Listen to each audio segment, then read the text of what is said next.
They say Mother's Day is supposed to feel like love wrapped in flowers and warmth.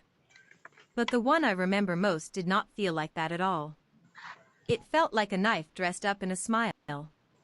My name is Diane. I was a mother of two beautiful children, a wife of 7 years, and a woman who gave everything she had to keep her family together. House, the school runs, the meals, and the quiet invisible labor nobody ever thanks you for. I was not perfect. But I was present. I was loyal. I was real. That Mother's Day started like any other Sunday. My children made me a card with crayon drawings and tiny handprints, and I cried happy tears looking at them. That moment was pure. That moment was mine. But the rest of the day was planned by my husband Marcus and his family. A big lunch at his mother's house. All smiles on the surface. All poison underneath. We arrived and the table was already full. His sisters, his cousins, his aunts, and his mother Evelyn sitting at the head of the table like a queen who had decided my worth long before I walked through the door. I dressed nicely that day. I even brought homemade dessert because I wanted to show up with warmth. I should have known better. Evelyn looked at me the way people look at something that does not belong. She smiled, but her eyes said something else entirely. And then halfway through lunch, she raised her glass and said in front of everyone at that table words I will never forget. She said a real woman builds her husband up, not drains him. She said a woman who cannot keep a clean house and a thriving career at the same time is just a burden with a title. The whole table went quiet. I looked at Marcus. He looked down at his plate.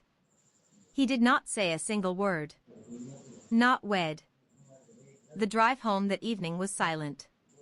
My children fell asleep in the back seat and Marcus kept his eyes on the road like he had not just watched his mother humiliate me in front of 30 people without blinking.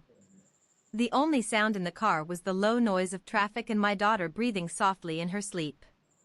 I kept waiting for him to say something. Anything. An apology. A defense. Some small sentence that would tell me I mattered to him more than keeping his mother comfortable. But he never did. After nearly 10 minutes of silence, he simply turned on the radio like nothing important had happened. And honestly, I think that hurt me more than Evelyn's words. Because strangers can disrespect you. Family can dislike you. But when the person who promised to protect your heart sits there silently while you're being torn apart, something inside you changes permanently. That night I could not sleep. Marcus fell asleep beside me like everything was normal while I stared at the ceiling replaying every moment from that lunch over and over again. And once my mind opened that door, memories I had buried for years started flooding back. The way Marcus never introduced me as his wife at work events. I was always Diane instead of my wife. The way Evelyn constantly criticized me in tiny careful ways that sounded polite enough to deny later. Comments about my cooking. My appearance. My parenting. My ambitions. If I worked too much, I was neglecting the family. If I focused on the children, I was not ambitious enough. No matter what I did, somehow it was wrong. And the worst part was Marcus always laughed along with them. Maybe not loudly. Maybe not cruelly. But enough.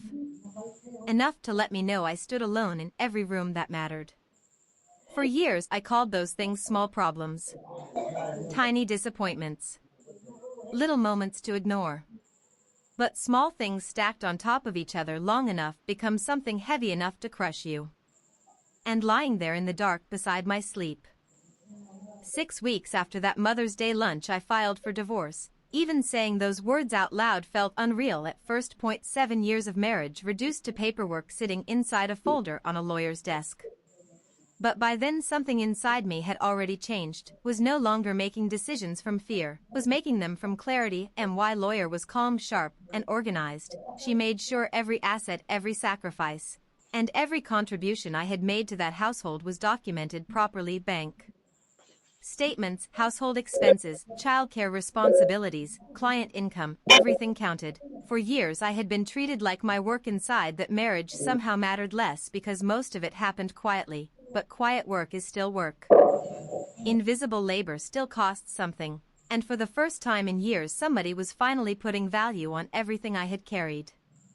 Marcus was shocked when he received the papers, truly shocked. Not heartbroken the way I once imagined he might be, just confused, blindsided. He genuinely could not understand how the woman who tolerated everything for years had suddenly decided she was done. But that was the problem all along. He had never really seen me at all, not my exhaustion, not my loneliness. Not the quiet heartbreak I lived with every single day while pretending everything was fine. Men like Marcus notice comfort disappearing before they notice the woman who provided it.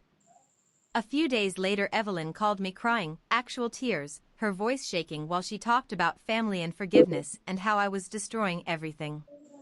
I remember standing quietly in my kitchen listening to the same woman who humiliated me publicly now suddenly begging me to hold the family together. Funny how people only care about peace once consequences finally reach them. She said the children deserved better, she said marriage was hard, she said I was acting emotionally. And for the first time ever I did not feel the need to defend myself.